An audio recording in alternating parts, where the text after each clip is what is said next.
할렐루야. 아멘. 우리 같이 함께 두 손을 가슴에 모읍시다. 두 눈을 감고 함께 고백해요. 하나님의 말씀은 내 영혼의 생명입니다. 말씀의 축복이 오늘 이루어지게 하소서. 아멘. 네, 여러분, 성경을 읽는 것은 우리에게 참 많은 유익을 줍니다. 사도 바울은 로마서에서 믿음은 들음에서 나고 들음은 그리스도의 말씀이다 라고 그렇게 이야기했습니다. 성경을 읽는 유익 중에 가장 큰 유익은 아마도 우리의 마음에 믿음을 가져다 주는 것이 아닌가 하는 그런 생각이 드는데요. 여기서 믿음이라고 하는 것이 우리가 오해하기 쉬운데 단순한 종교적인 심성을 의미하는 것은 아닙니다. 성경에서 믿음이라고 말할 때 그 믿음이 하나님을 믿는 종교적인 심성을 의미하는 것은 아니다라는 것을 우리가 꼭 명심했으면 좋겠습니다. 여러분, 믿음이 좋은 사람이라고 하면 어떤 사람을 떠올리시게 되십니까? 어떤 분은 기도를 많이 하는 사람이 믿음이 좋은 사람이다 라고 생각하는 것 같아요. 왜냐하면 기도를 길게 하는 것이 이게 참 쉬운 일이 아니거든요. 그렇기 때문에 그렇게 생각하는 것 같습니다. 또 어떤 사람은 성경을 많이 읽고 성경을 많이 아는, 성경에 대해서 해박한 사람이 믿음이 좋은 사람이다 라고 그렇게 생각하는 것 같아요. 왜냐하면 이 성경에 있는 표현이 일상적인 표현이 아니다 보니까 우리가 성경을 읽는 데에는 웬만한 어떤 그 인내심과 의지가 있지 않는 이상 성경 말씀을 우리가 읽는 것이 참 쉽지 않지요. 그렇기 때문에 그런 것 같아요. 또 어떤 사람은 예배를 열심히 참여하는 것이나 또 어떤 사람은 헌금을 많이 하는 사람이 신앙이 좋은 사람이다 라고 그렇게 생각하는 것 같습니다. 바쁜 일상을 살아가면서 예배의 자리를 지키는 것, 예배의 자리에 나오는 것, 요즘 같은 때에 또 주정헌금이나 또 11조 헌금이나 이런 것들을 요즘처럼 경제적으로 참 힘들 때에 하나님께 드리는 것, 이것도 큰 결심을 하지 않으면 참 하기 어려운 일이지 않습니까? 이처럼 우리는 어떤 사람이 믿음이 좋은 사람이다 라고 말을 할 때에 그 기준을 내가 쉽게 하지 못하는 것, 내가 쉽게 하지 못하는 것을 기준을 삼아서 내가 잘하지 못하는 것을 잘하는 사람을 향해서 저 사람은 믿음이 참 좋은 사람이다 그렇게 얘기하고 평가하죠. 그러나 사실 성경의 기준은 조금 다릅니다. 이것은 우리들의 생각이고요. 성경의 기준은 조금 달라요. 성경이 말하는 우리 기독교 신앙의 기준은 기도나 성경 지식이나 예배나 헌금 등을 잘하는 것에 있지 않습니다. 우리는 예수님께 영생을 얻기 위해서 찾아왔던 부자 청년에게 예수님께서 해주신 말씀을 꼭 기억해야 됩니다.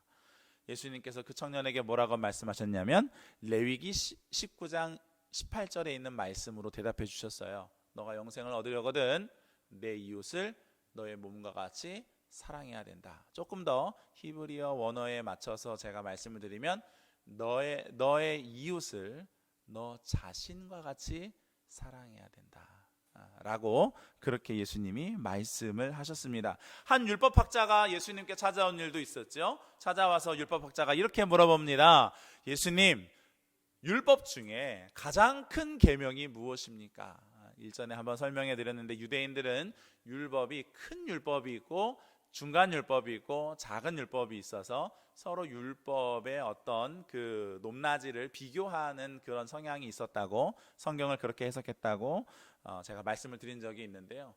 가장 절대적이고 가장 큰 율법은 도대체 무엇입니까? 라고 이 율법학자가 예수님께 물어본 거예요. 이때 예수님께서 두 가지 말씀을 해주셨습니다. 가장 제일 되는 계명은 첫째, 하나님을 너의 마음을 다하고 너의 뜻을 다하고 너의 목숨을 다하여 주 너의 하나님을 사랑하라 하시는 것이다. 그런데 이것과 똑같은 등급이 하나 더 있다.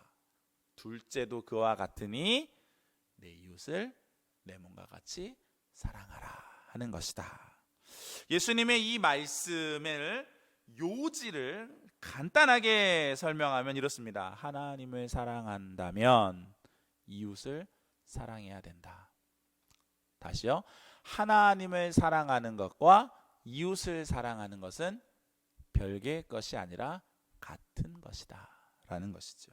그러므로 사랑하는 성도님 여러분, 우리 기독교 신앙은 예수님의 이 한마디로 요약될 수 있는 것입니다. 하나님을 사랑하고 나의 이웃을 내 몸과 같이 사랑하는 것이요. 기도, 말씀, 예배, 헌금, 이 모든 것들은 사실은 기독교의 반쪽밖에 되지 않는 것이에요. 반쪽밖에 되지 않는 것이에요. 이 모든 것이 하나님을 사랑하는 것이라고 한다면 나머지 반쪽은 이웃을 우리의 삶 속에서 우리의 이웃을 우리의 몸과 같이, 우리 자신과 같이 사랑하는 것입니다. 예수님으로부터 받은 은혜, 하나님께로부터 받은 용서, 사랑을, 그리고 그 섬김을 우리가 우리의 이웃에게, 우리의 가족에게, 친구에게, 직장 동료들에게 살면서 실천하는 것이 우리 신앙의 나머지 반쪽이라고 할 수 있는 것이에요. 예수님을 믿는 기독교인의 신앙생활이란 이처럼 하나님을 사랑하는 것과 이웃에게 내가 받은 하나님의 사랑으로 그들을 사랑하고 그들을 섬기는 것이지, 영성을 쌓는답시고 기도만 그냥 오래 하고 말씀만 그냥 열심히 연구하는 것이 결코 아닙니다. 여러분 오해하지 마십시오. 기도, 말씀, 예배, 헌신, 이거 중요하지 않다는 게 아니에요. 이것이 정말 중요하지만 이것이 기독교의 절반을 차지하는 아주 중요한 것이지만 나머지 절반이 이웃을 사랑하고 섬기는 것이라는 것입니다. 사랑하는 여러분, 하나님을 사랑하는 사랑으로 또한 이웃을 사랑하고 섬기는 온전한 그리스도인이 되시기를 주님의 이름으로 축원합니다. 아멘.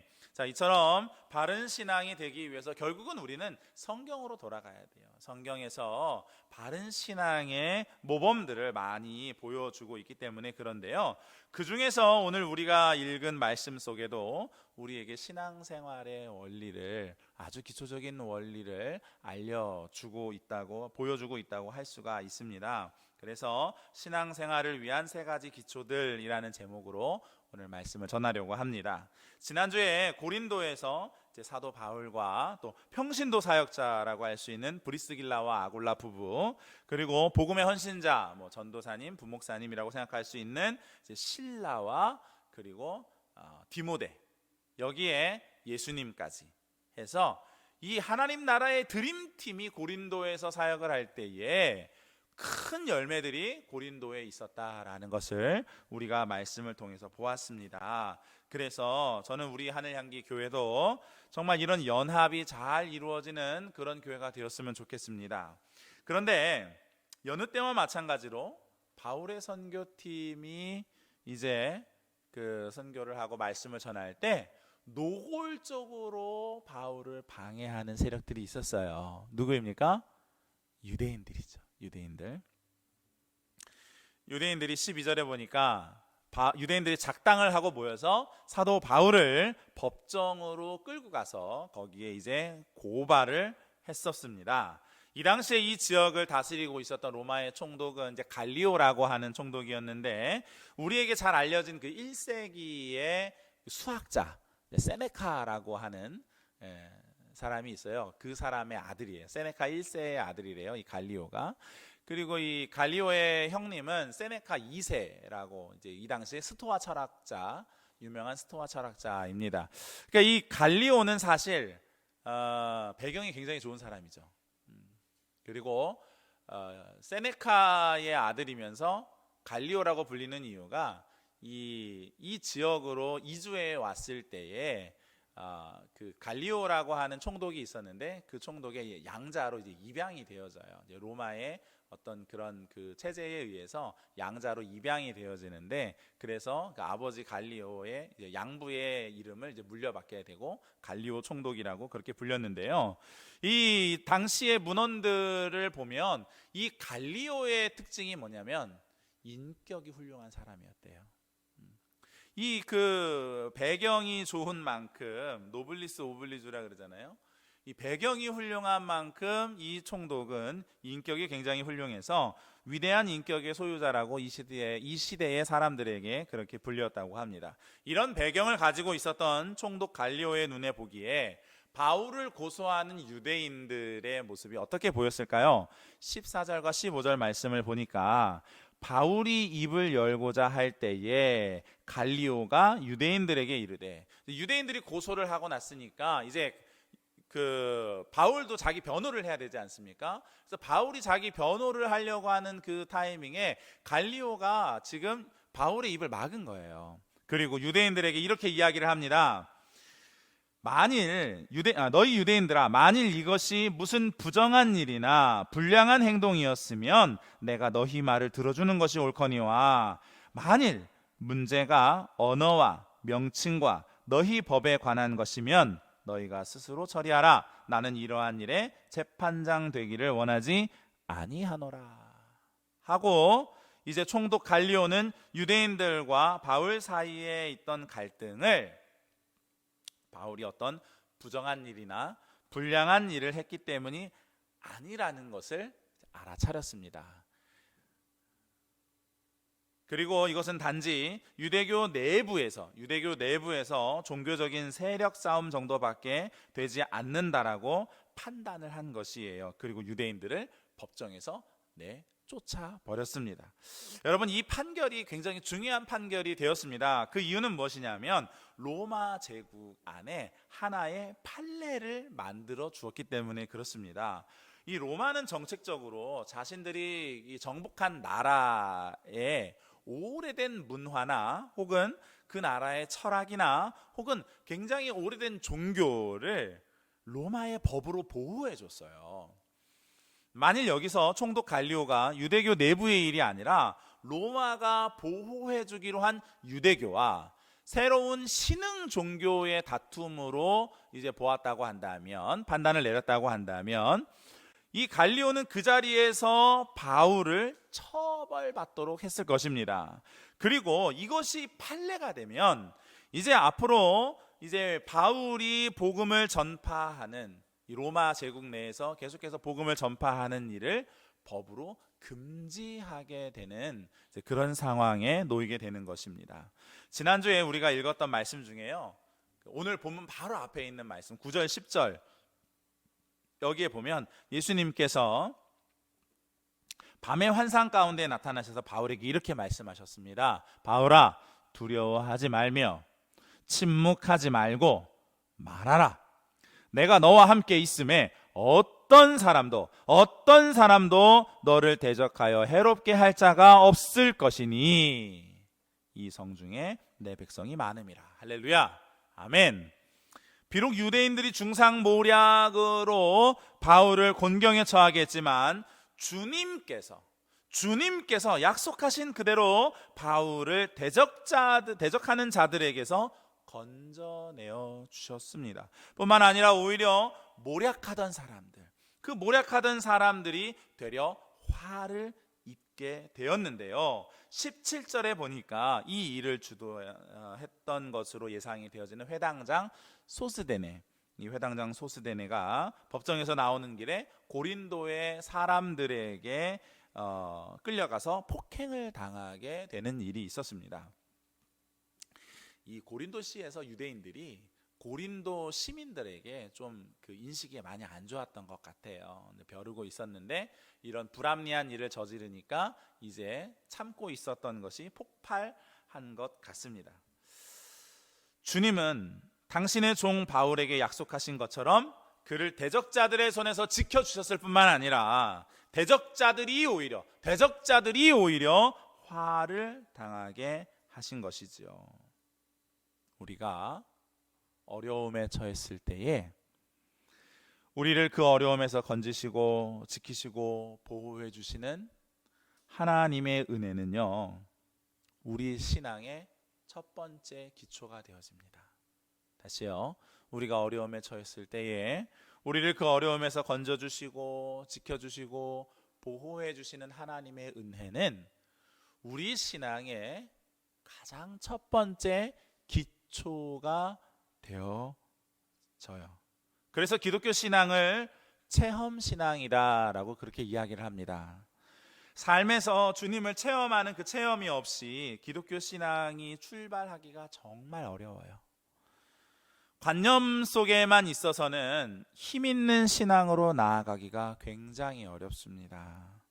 하나님의 은혜를, 예수님의 사랑을, 성령의 보호하시고 인도하시는 그 기적적인 은총을 내가 삶으로 경험했느냐, 경험하지 못했느냐 하는 것은 엄청난 차이를 만들어요. 사랑하는 성도님 여러분, 여러분의 삶 속에서 이 실제적인 신앙의 체험이 있으시기를 주님의 이름으로 축원합니다. 아멘.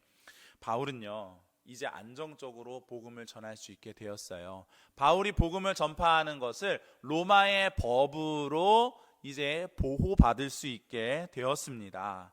여러 날 동안 바울이 이 고린도에서 복음을 전하다가 이제 브리스길라와 아글라와 함께 수리아 지방으로 에베소로 배를 타고 이제 떠나가게 되었는데요. 18절에 보니까 바울이 일찍이 서원이 있으므로 겐그레아에서 머리를 깎았더라라고 되어 있어요. 이것은 마치 구약의 나실인 서원을 하는 장면과 비슷한데요. 구약에서 이제 나실인의 규례는 그 하나님께 드려진 자로서 이제 그 표징으로서 머리카락에 삭도를 대지 않고 포도주와 독주를 마시지 않고 그리고 이제 시체를 가까이 하지 않는다라고 하는 것이 나실인의 이제 규율입니다. 근데 우리가 잘 모르는 것이 하나 있는데요. 나실인의 그 이행이 시작할 때는 머리를 밀어요. 나실인의 규례를 이제부터, 그러니까 나실인은 사실 태어나면서부터 죽을 때까지 나실인으로 들여지는 게 아니고요. 일정한 기간으로 이제 뭐 1년이면 1년, 뭐 3년이면 3년 이런 식으로 일정한 기간을 내가 하나님의 성전을 위해서 헌신된 사람으로 헌신하겠습니다라고 서원을 할 때 나실인의 서원을 하는데 이때에 최초로 머리를 밀어요. 머리를 밀고 나실인의 서원이 끝날 때까지 머리를 밀지 않고 포도주와 독주를 마시지 않고 시체를 가까이 하지 않는 이제 그런 절제된 삶을 살게 되는데요. 성경에 보면 우리에게 알려진 나실인은 사실 두 사람밖에 없습니다. 삼손과 그리고 사무엘. 이 삼손과 사무엘은 이제 태어나면서부터 이제 죽을 때까지 나실인으로 이제 평생 헌신되어진 사람인데요. 그렇기 때문에 삼손은 태어날 때 머리가 없이 태어났으니까 이제 자라나면서 머리를 자르지 않는 것이 그에게 중요한 규율이 되었던 것입니다. 그러니까 지금 이 사도 바울이 겐그레아에서 머리를 미는 것이 마치 구약의 나실인의 그 서원을 이행하는 것과 비슷한 모습으로 보입니다. 그런데 이곳에서 이 사도 바울이 겐그레아에서 왜 머리를 밀었는가에 대한 분명한 그 이유가 나타나지 않기 때문에 사실 학자들의 그 논의가 이제 많이 있었는데요. 어떤 사람들은 이제 바울이 방금 이야기했던 것처럼 나실인의 서원을 하기 위해서 머리를 깎았다라고, 미래를 이제 나실인으로 살아가기 위해서 깎은 것이다라고 주장하는 일이 있었습니다. 그런데 중요한 것이 이제 나실인 서원은 이스라엘 영토 밖에서 할 수가 없었어요. 근데 지금 이 겐그레아는 이방 땅이란 말이죠. 이방 땅에 있는 이 바울은 나실인의 서원으로 머리를 깎았다라고 보기는 사실 어려운 것이지요. 그래서 많은 학자들은 오히려 미래를 향한 나실인의 헌신이 아니라 과거에 있었던 이전에 있었던 하나님의 은혜에 대한 감사의 표현으로 머리를 민 것이다 라고 그렇게 해석하는 것을 더 설득력이 있는 것으로 그렇게 이야기를 합니다. 그러니까 어떤 것이냐면 방금 전에 우리가 보았던 그 9절과 10절 말씀 있잖아요. 예수님께서 바울에게 나타나셔서 내가 너를 지켜줄 것이다 라고 예수님이 하신 그 말씀을 이제 실제로 이제 몇 년 뒤에 예수님께서 바울에게 그렇게 이루어 주신 것에 대해서, 그를 보호해 주시고 그를 지켜주시고 인도해 주신 것에 대해서 그가 할 수 있는 최고의 표현으로 그냥 이 받은 은혜를 넘어갈 수 없다라고 판단을 하고 자신이 할 수 있는 최고의 감사의 표현으로 머리를 밀었던 것입니다. 이것이 중요한 이유는요. 이것이 중요한 이유는 우리가 주님께로부터 받은 은혜에 대하여 합당한 감사를 표현하는 것이 우리 신앙생활의 두 번째 기초이기 때문에 그래요. 아이 뭐 감사야 마음으로만 가지면 되는 건 아닙니까? 라고 그렇게 생각할 수 있는데 사실 그렇지 않습니다. 정말 마음이 있다고 한다면 그 마음은 반드시 표현되게 되어져 있지요. 그래서 예수님께서 이렇게 말씀하셨습니다. 너의 재물이 있는 곳에 너의 마음도 있다. 너의 재물이 있는 곳에 너의 마음도 있다 하고 말이죠. 네, 표현하지 않는 감사는 감사가 아닙니다. 표현하지 않는 감사는 진짜 감사하는 것이 아니에요. 우리가 마음으로 계속 생각하고 있으면 그 마음에 있는 것들이 생각이 되어지고 그 생각을 계속하게 되면 그 생각이 결국은 행동으로 나오는 것 아니겠습니까? 받은 은혜에 대하여 그것이 큰 것이든 혹은 사소한 것이든 우리가 하나님께 감사를 표현할 수 있는 우리 모두가 되시기를 바랍니다. 주님의 은혜를 경험하고 받은 그 은혜에 감사하는 사람은 이제 주님의 보호하심과 인도하심을 믿는 믿음으로 순종하는 삶을 살아갑니다. 신앙생활의 세 번째 기초는 바로 이 믿음으로 순종하는 삶이에요. 바울은 고린도에서 얼마나 좋았겠습니까? 큰 부흥의 역사도 있었지요. 여기 더 오래 있고 싶지 않았겠습니까? 이 바울이 그동안 고생을 많이 했기 때문에 고린도에 눌러 앉은다고 해도 그를 비난할 사람은 아무도 없을 것입니다. 아까 바울을 고발했던 사람들이 오히려 화를 당하게 되었다. 그 화를 당했던 사람의 이름이 소스데네라는 사람이었어요. 회당장이었고요. 그런데 여러분 있잖아요. 결국 이 소스데네는 바울이 있는 동안에 회심을 하게 돼요. 그리고 고린도전서 1장 1절에 보면 바울이 고린도 교회에 편지할 때 이렇게 시작합니다. 하나님의 뜻을 따라 그리스도 예수의 사도로 부름받은 바울과 형제 소스데네는, 이 소스데네가 바울을 고발했던 회당장이었던 이 소스데네가 결국 바울의 선교팀의 일원이 되어서 평생을 헌신하며 하나님의 복음을 전하는 사람이 되는 거예요. 여러분, 이 고린도에서 얼마나 큰 부흥이 있었을지 한번 생각해 보십시오. 그리스보라고 하는 회당장이 회심을 했어요. 그것만으로도 큰 역사가 있었을 텐데 그 이후에 다음 회당장이 된 소스데네도 또 회심을 했어요. 어쩌면 고린도에 있었던 유대 사회는 이제 완전히 예수님을 고백하는 사회로 바뀌어졌을 수도 있을 것입니다. 굉장한 부흥이죠. 엄청난 부흥. 여기에 이방인들, 수많은 이방인들까지 다 이 고린도 교회의 일원이 되었으니 말이죠. 그래서 이 정도면, 이렇게 큰 열매가 있으면 사람이 거기 머물고 싶은 것이 또 인지상정 아니겠어요? 그런데 바울은 이곳을 떠났어요. 왜 그럴까요? 더 이상 그를 방해하는 사람도 없고 선교 여행을 마치고 여기서 눌러 앉을 수도 있었지만 바울은 그것이 하나님의 뜻이 아니라는 것을 알았기 때문에 주께서 옮기라고 하실 때 곧바로 순종해서 떠난 것입니다. 그리고 이후에 도착한 에베소에서도 마찬가지였습니다. 에베소에서도 많은 믿음의 역사들이 일어났습니다. 바울이 떠나가는 것을 너무나 아쉬워서 에베소에 있는 성도들이 바울을 뜯어 말렸지만 바울은 그들에게 이렇게 이야기합니다. 하나님의 뜻이거든 우리가 다시 만날 것이다. 하나님의 뜻이거든 우리가 다시 만날 것이다. 그리고 거기에 오래 있지 않고 이제 또 떠나게 되죠. 그리고 예루살렘 교회에 이제 문안하고 이제 안디옥으로 올라가서 이제 자신을 파송했던 모교회에 또 문안하고 거기서도 또 얼마 오래 있지 않아요.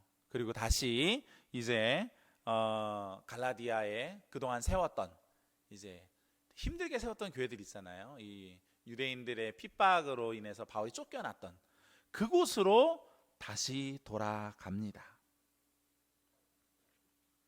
여러분, 사람이라고 하면 누구나 다 정착하고 싶은 것은 당연한 것 아니겠습니까? 특히 어려운 기억이 있는 곳보다는 좋은 기억이 있는 곳에 더 오래 머물고 싶은 것이 당연한 것 아니겠어요? 그러나 바울은 현실에 안주하지 않았습니다. 바울은 주님의 말씀을 따라서, 주님의 인도하심을 따라서 좋은 결과가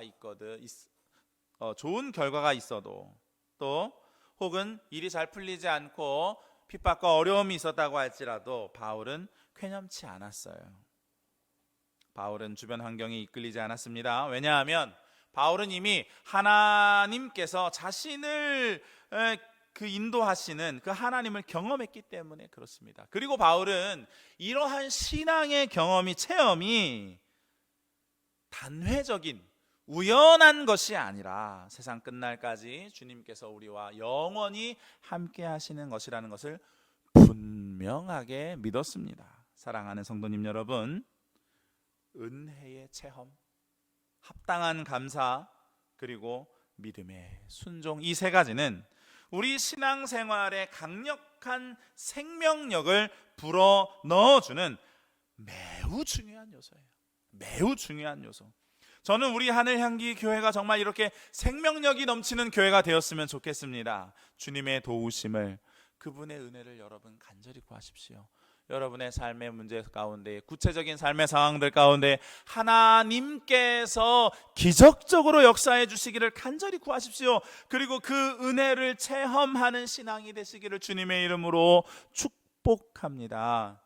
또한 받은 은혜에 대하여 합당한 감사를 할 수 있는 그런 신앙인이 되시기를 바라요.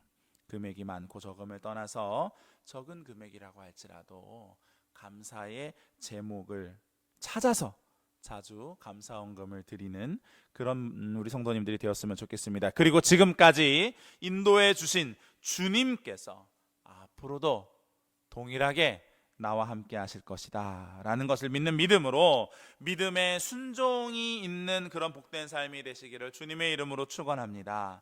하나님을 사랑하는 것은요, 어쩌면 우리의 노력만으로도 될 수도 있습니다. 그러나 우리의 이웃을 내 몸과 같이 사랑하는 것은 은혜의 체험이 없으면 쉽지 않은 일이에요. 내가 받은 그 은혜, 그것을 하나님께 어떻게 표현해야 될지 방법을 더 이상 알지 못해서 내가 만나는 사람들에게 이분이 예수님이구나, 이분이 하나님이구나 생각하면서 사랑하고 용서하고 섬기며 사랑을 표현하는 것, 은혜 받은 사람만 가능한 일이겠죠. 사랑하는 성도님들 여러분, 이렇게 건강한 믿음, 성경이 인정하는 믿음, 예수님의 향기가 나는 복된 삶을 사시기를 주님의 이름으로 축원합니다. 아멘.